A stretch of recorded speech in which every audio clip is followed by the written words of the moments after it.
But the one thing that really I would like to say to people is, should anyone in your family be disabled in any way, or you become disabled, go out on a boardwalk, go out in a park, go out and be in nature, because it makes all the difference. Mm-hmm. And when Clyde, he takes his camera and he takes his walker and he zips along the boardwalk and he takes some great pictures. Into the water with it too. And he takes them to the water. He's gone through, I tell people, he takes his walker where no man has taken a walker before.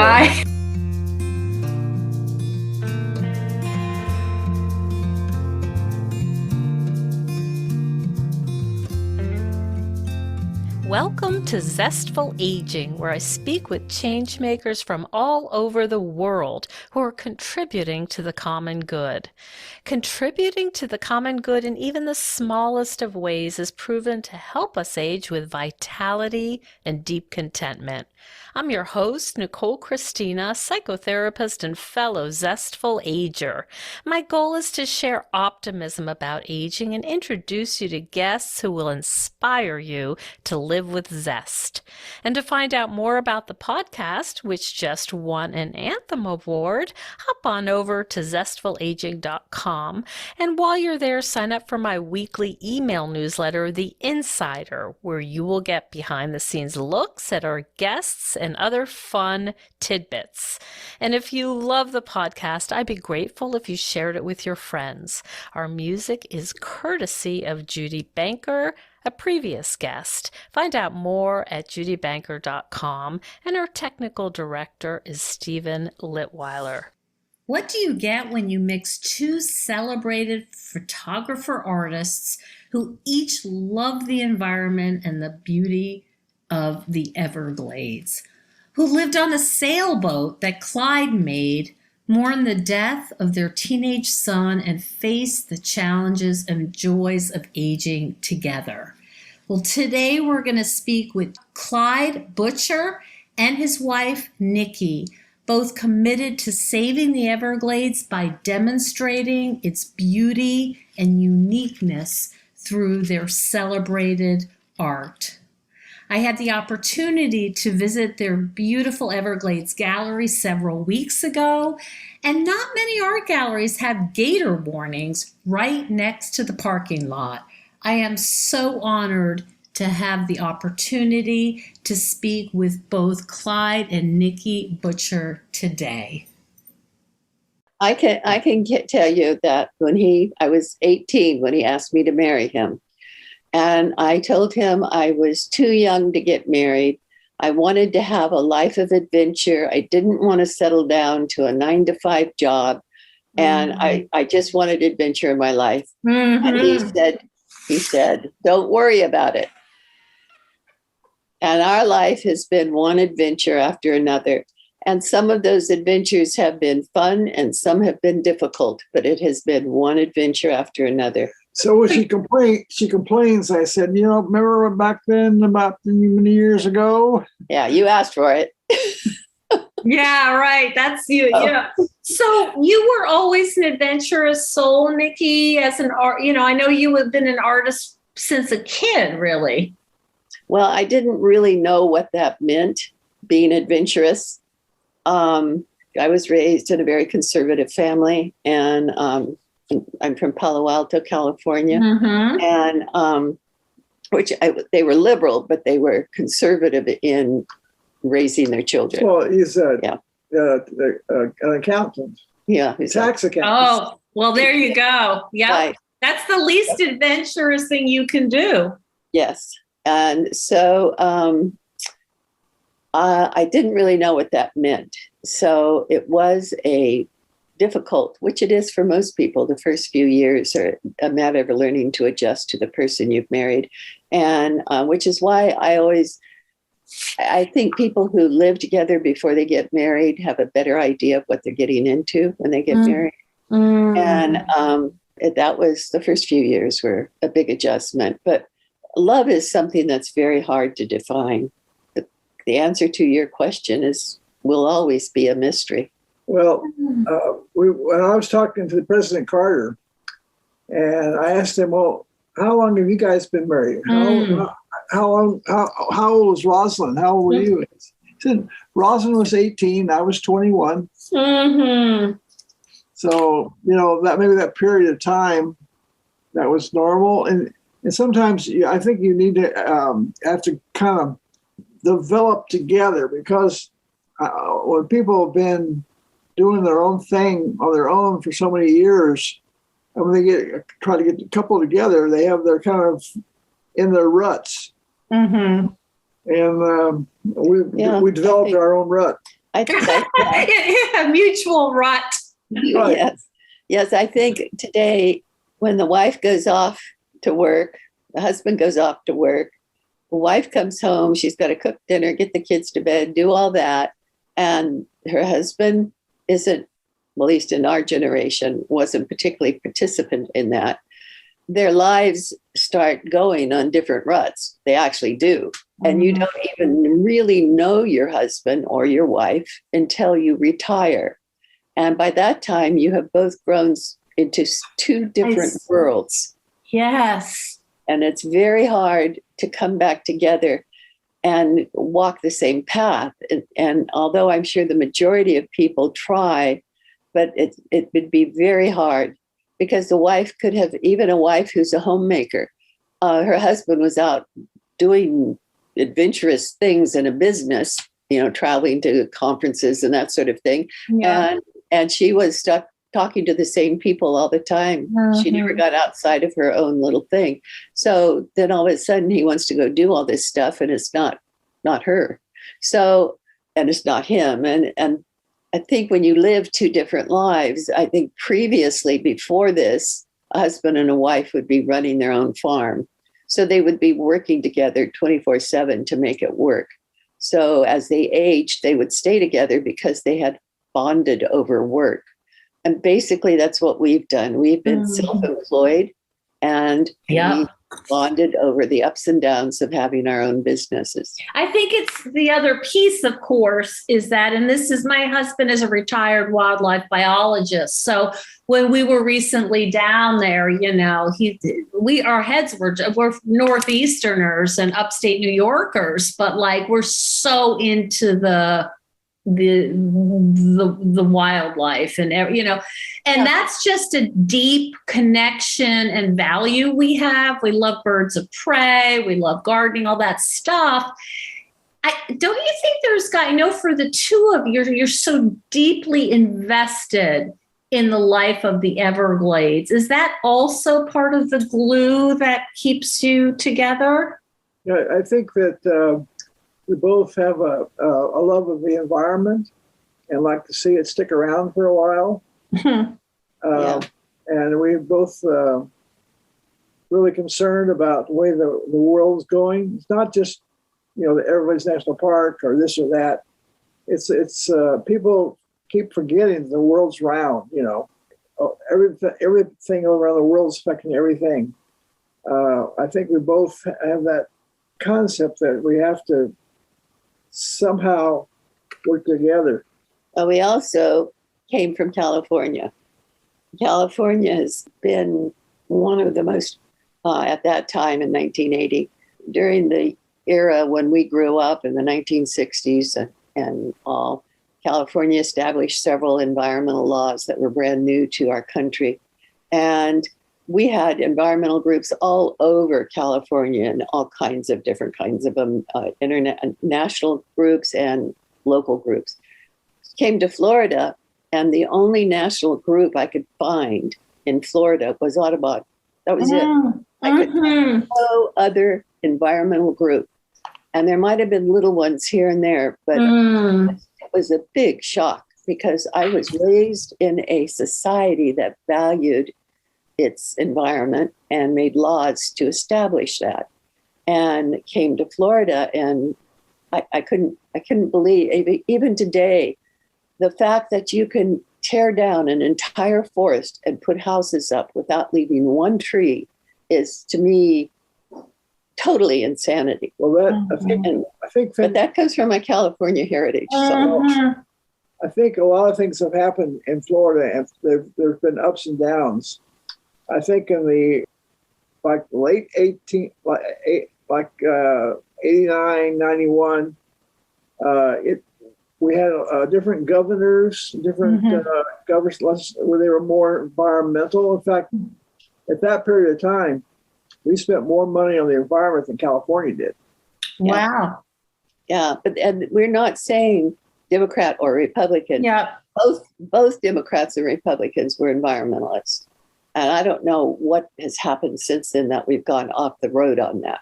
But it's sad because I don't know how we're going to support the population that's coming here because we don't have enough water. It's amazing what's happening here as far as the construction and new houses and new apartments. It's pretty scary. You know, I heard a statistic that 900 people a day move to your state.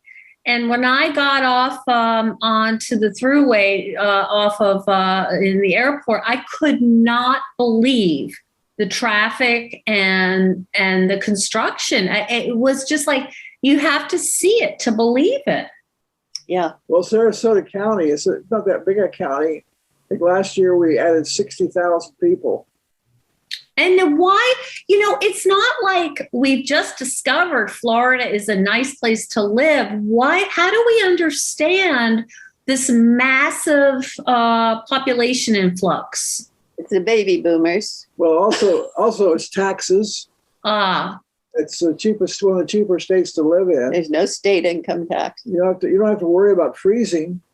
Hmm. I mean, we get hot, but that you can survive heat. You can't survive freezing. I see.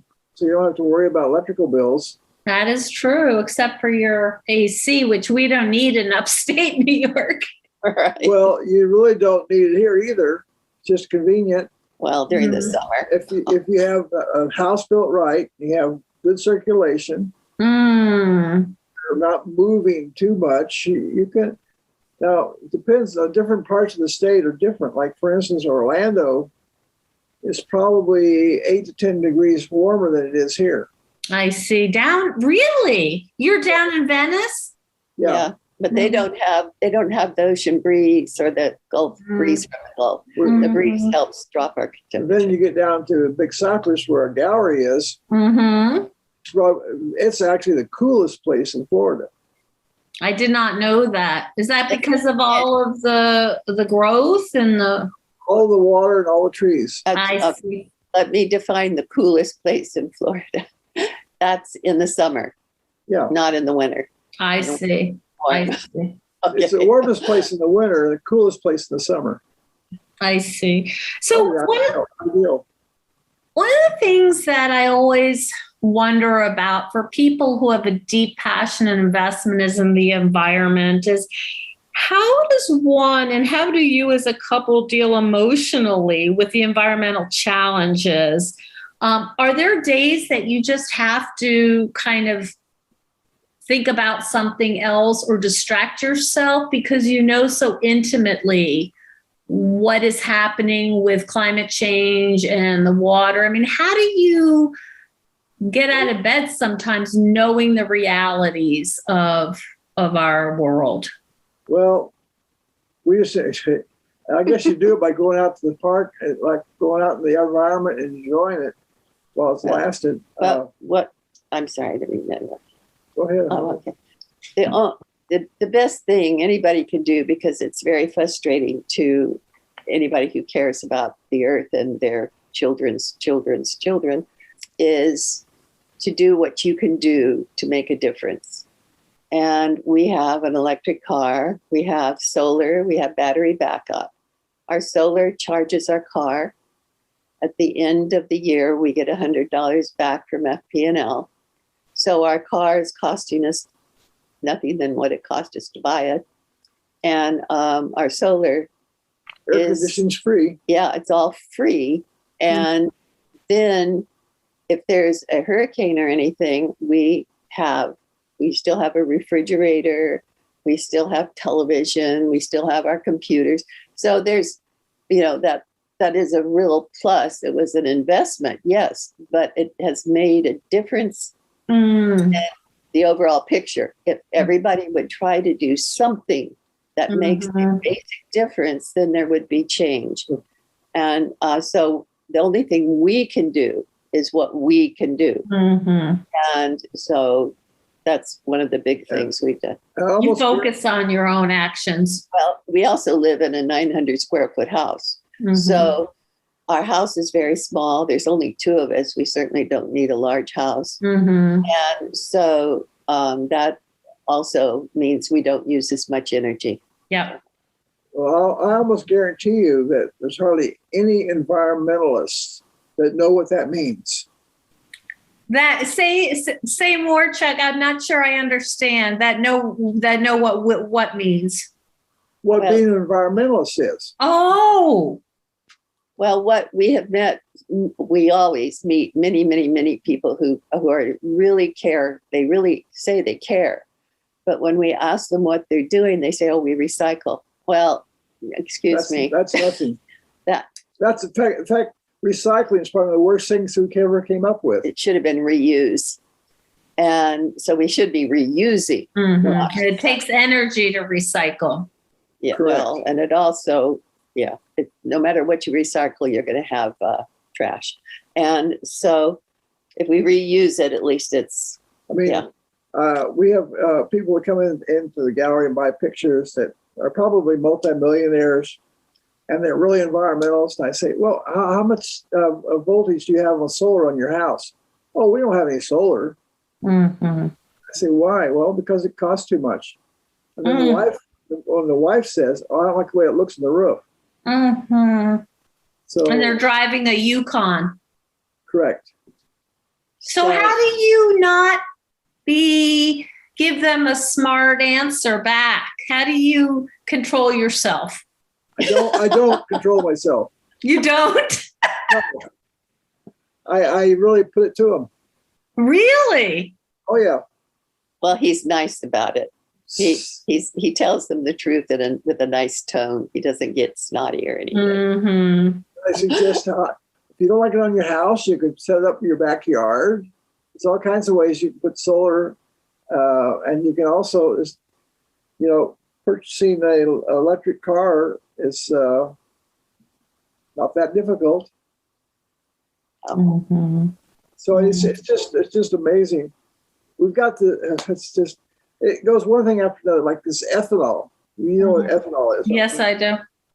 That's the most stupid thing we've ever done. Well, didn't it keep the corn farmers in business or give them some kind of nice kickbacks? Wouldn't it be nice that they raised food to eat instead of doing this? You get about 1 gallon of ethanol is worth about 1/10 of a gallon of gasoline. So it takes so much to make that ethanol that it's really it's probably backwards. It's probably hurting more than it's helping. Probably takes a lot of water too to farm that corn. And diesel. I see. Yeah.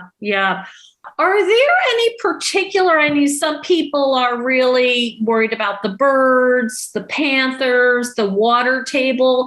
Is there any particular focus that you have together or individually that you really keep your eye on?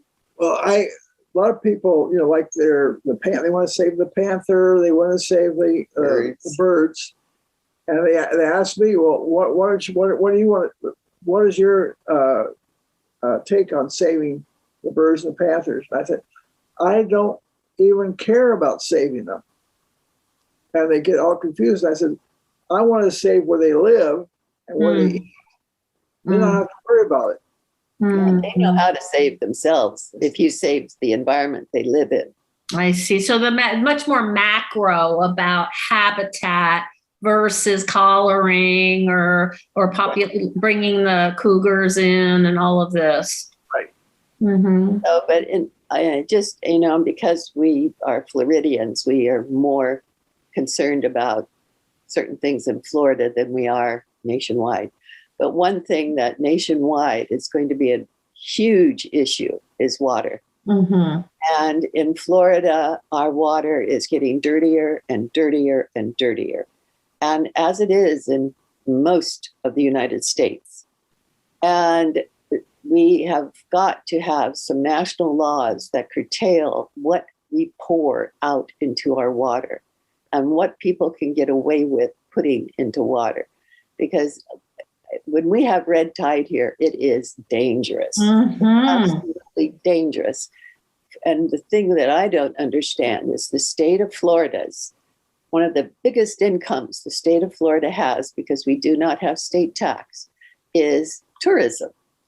And why do people come to Florida? Well, Disney and all that, but they also come because they can go kayaking on clear water. They can go diving, they can go fishing, they can go to the beach, they can swim, and you can't do any of that without clean water. And why our government is just dismissing any kind of water problem is beyond me. Well, it's because they want to grow more houses. You grow more houses.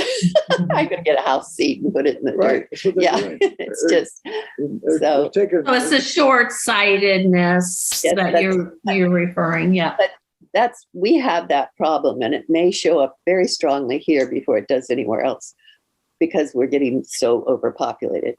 But this is a problem that's happening across our country, and with the drought problems going on right now, out west is terrible. Their water problem is going to increase because not only move to Florida. Yeah, they're going to move to Florida. It's going to increase because of the lack of rain. It's whatever is dirty is going to be more abundant in whatever water's left. There's no clean water to clean up the dirty water. And so this is going to happen clear across our country if we don't start paying attention to water. And then, go ahead, Chuck. See, we work together on this sort of stuff. I can see that very clearly. I'm wondering what you don't get asked. I know you get asked about the black and white and large format, going to digital. I know you've been asked, so you've been on every documentary, Chuck, that there is to watch. And I'm just wondering, though, if there are things that you'd like to tell the audience that don't get asked, that you wish were questions that you wish were asked. Well, I'll tell you a question that is asked an awful lot, and I hate the answer. People ask, shouldn't we teach our children so they can help save the environment? And I say, no. The question should, how come we can't teach the old farts how to save the environment? Because we're the ones that have to save it. It will be too late for the kids. It's too late. The kids can't do it. Do you know about the very powerful force called Third Act? No. Ever hear about this? Okay. So these are the old farts that are super successful and powerhouses, and they are led by this guy at Middlebury College, research science-based, and they are bringing together people and saying, we have got to address, now we've got the money, we're baby boomers, we have got to leave this planet better than, it is right now. It's called Third Act. You may really enjoy it because these people are smart and they are fierce. But I would be interested to ask them the percentage of those people that belong to that, they have solar on their house. And I'll guarantee you probably maybe 5% are doing anything. And how big is their house? And how many cars do they have? Yeah. It's consumption. You're talking about consumption. Yeah. These people are probably the biggest polluters. Well, no, I wouldn't say that. Well, this guy is, I don't know how much you know about Vermont, but there's a very clear environmental ethos there, and it's small house, solar. I have to tell you something about Vermont. Okay. Clyde and I people would call us hippies. We came to Florida. He had a beard. Nobody in Florida had beards. Birkenstocks. We were wearing Birkenstocks. That's what I'm wearing right now. Nobody in Florida wore Birkenstocks. Okay. So Clyde's having a book published up in Vermont. So we go up there and we cross the border into Vermont. And the first town we come to, all kinds of people have beards and all kinds of people have Birkenstocks. And I said to Clyde, we're home. My people, I found my people. So yes, I would love. That culture. The culture is very much about keeping the water cold for fly fishing, for trout and solar and sustainable stuff. Right. And they elect Bernie. They did indeed. Yes. Mm-hmm. So anyway, I would love to spend time in Vermont because I think we would really, really enjoy the people there. And there's some beautiful photography to be taken up there. Sure. Yeah. Well, see, not really. Clyde. No, there's not. No. Yes, there is. But no, Clyde, if you like takes people's houses, yes. No, Clyde. This is the thing. No. Clyde likes to take pictures of forests that are, if they aren't virgin, they're very close to it. I see. The vast majority of forests that we saw in Vermont had been cut down and regrown. Yeah. Over and over. They were not. The prettiest trees were in people's yards. Oh, boy. Oh. Imagine if we had gone to a state park or something, we might have seen some old growth. You know about the long trail, the Vermont long trail. I mean, there's beauty in mountains, but it's certainly not Yosemite. So I hear that. I hear that. This is the interesting thing. So many photographers tell us that they're going to go out west to photograph. And we found that the East Coast is absolutely beautiful, which I'm from California. And frankly, most Californians believe there's really nothing worth photographing east of the Rockies. So we came out here and we were stunned, and not only with Florida, but with the East Coast. But the difference is you have to really have your eyes open on the East Coast because it's biological. Very little of it is geological. No, you went to the Delaware Water Gap, I saw. Yeah, but that's a coastal thing, and you're going to get rocks and things like that. It's not coastal. Oh, I was thinking of Vermont. In Vermont. No. Delaware Gap is, but yet the trees are not that old. Okay. Yeah. But it's not really geological as the West is geological. I see. So one place that's old, and that's in South Carolina. It's called Congaree National Park in South Carolina. So granite doesn't really float your boat, huh? Because that's, I found some old granite. That's what I photographed in Vermont, was some old granite. Okay. And they're big into slate. That's where all the slate comes from. It was on Lake Champlain. Yep. That's right. It's beautiful. Also a polluted lake, by the way, but it is beautiful. I don't want to take any more of your time. I know you are really busy. I guess the last question is, do you have any advice for folks who are on the other side of middle age, who are facing the joys and challenges of aging? Any particular kind of philosophies you two hold as we're all aging? I think as much as possible, get out into nature, and because that gives you a fresh kind of a fresh look on life. Hug a tree. You ever hug an old tree? I actually have, because I am a serious tree lover. I'm about fractals. I'm about the chemicals. I'm about the souls of them. I was in a period of very deep mourning, as I know you're familiar. And the only thing that helped was being in the trees. And what I decided to do was this ritual. I'm a knitter. I took yarn and I wrapped it around the trees. That's the only thing that helped. Wow, wonderful. But I can understand that. because trees, if you really connect with a tree or several, you have some deeper connection that can be verbalized.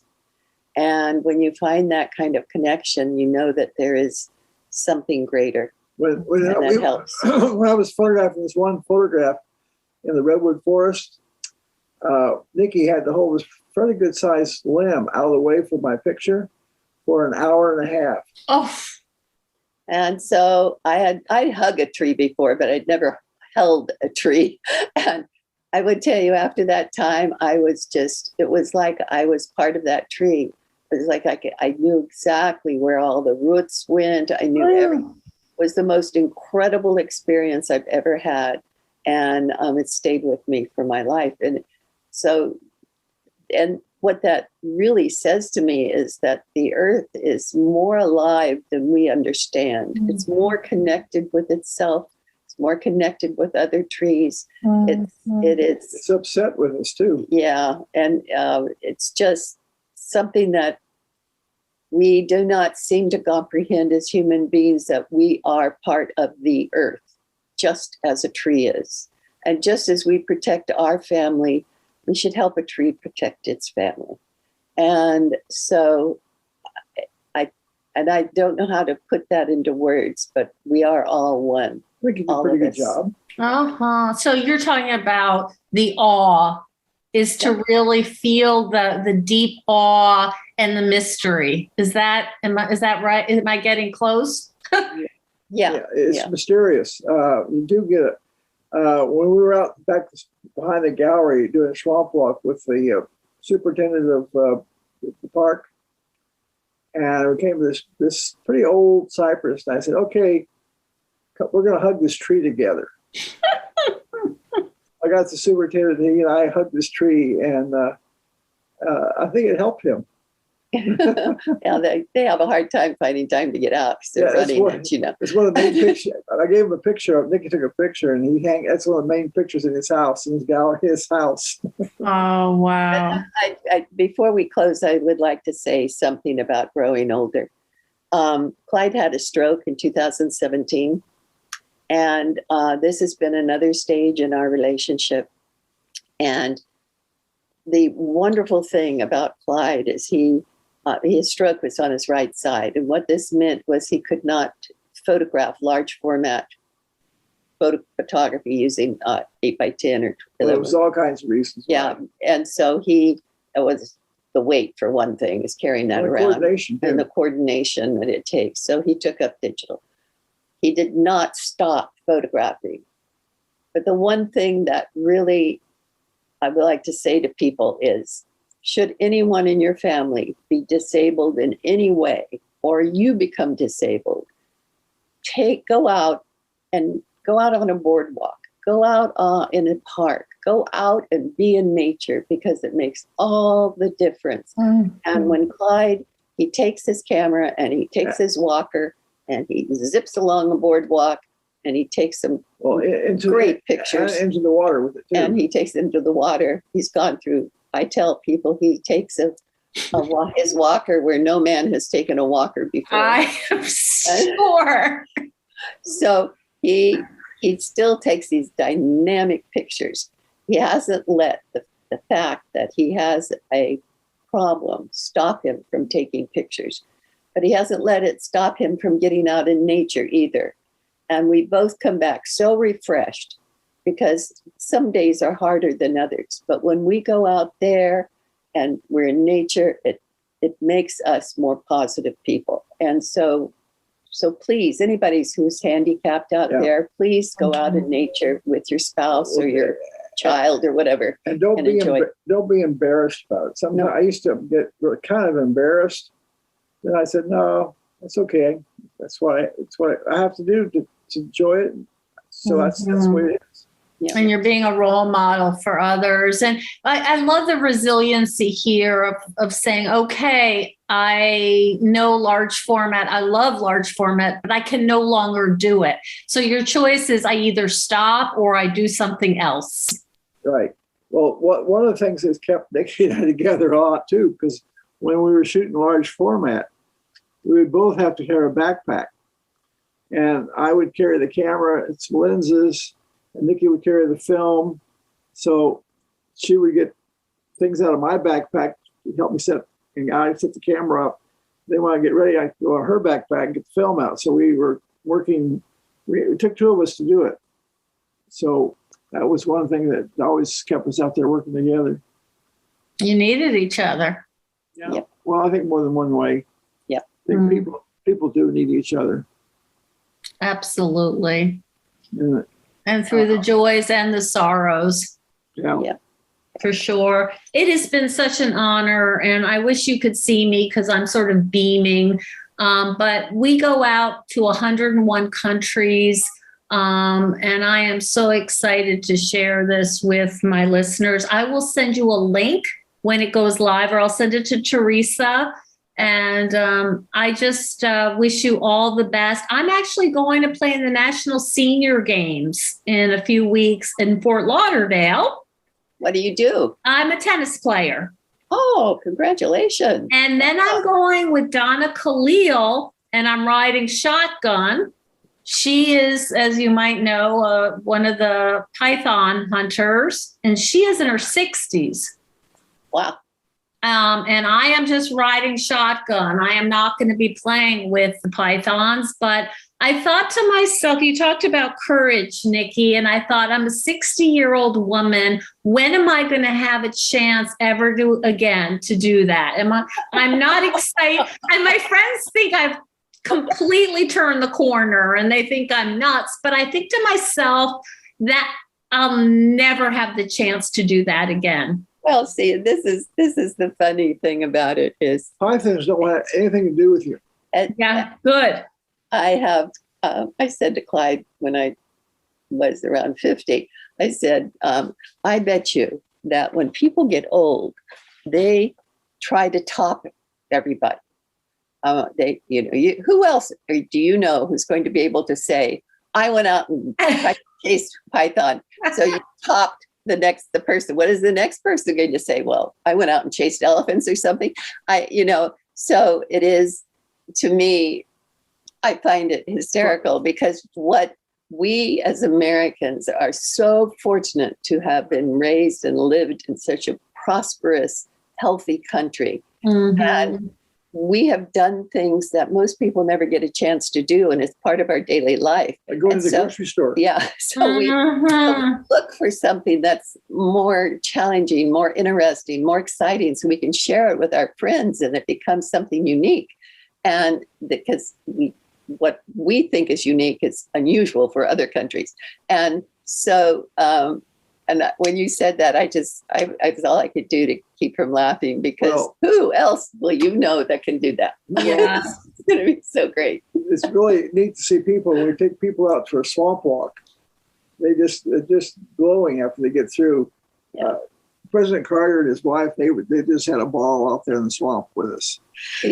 And the interesting thing with me with pythons is, and I think they've begun doing this, so they can capture them. The female lets off a scent, I believe it is, and male pythons come from miles to the female.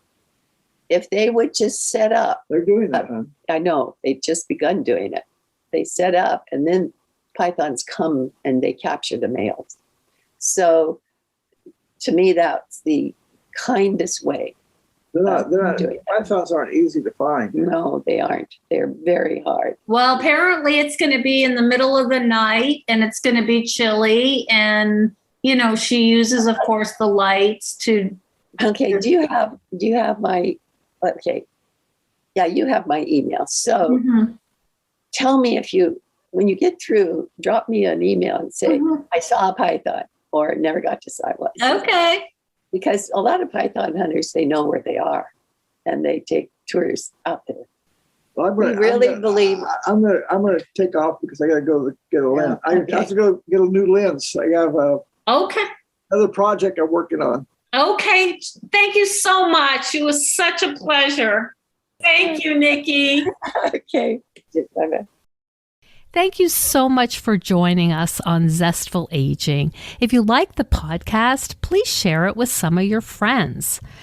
If you think decluttering could help you feel better and you could use a little assistance with that, check out the online course I've developed with professional organizer and designer Carrie Luderin. It's called Too Much Stuff. And Too Much Stuff is different from other courses or articles or guidance you may have used up. We give you clear steps to deal with the clutter and the tools to help you face the overwhelming feelings and the emotions that come up when we're going through our clutter. And a lot of those emotions are just feeling anxious or guilty or just basically flooded with a lot of different confusing feelings. The course is really practical. It's realistic. The lessons are short and punchy, and they're really manageable. We're not trying to set you up for some long exploratory, super in-depth, burdensome experience. We want something really helpful for you right now. We all need help with our anxiety. So being surrounded by more calm and less chaos can really help. So now's a good time to clear out the clutter so we can focus on what's really important in our lives. So find out more at zestfulaging.com. You'll see more about this under the web courses tab. If you have any questions, just shoot me an email at zestfulaging@gmail.com. Thanks so much. And stay tuned next week for another interview with a fascinating and inspiring guest.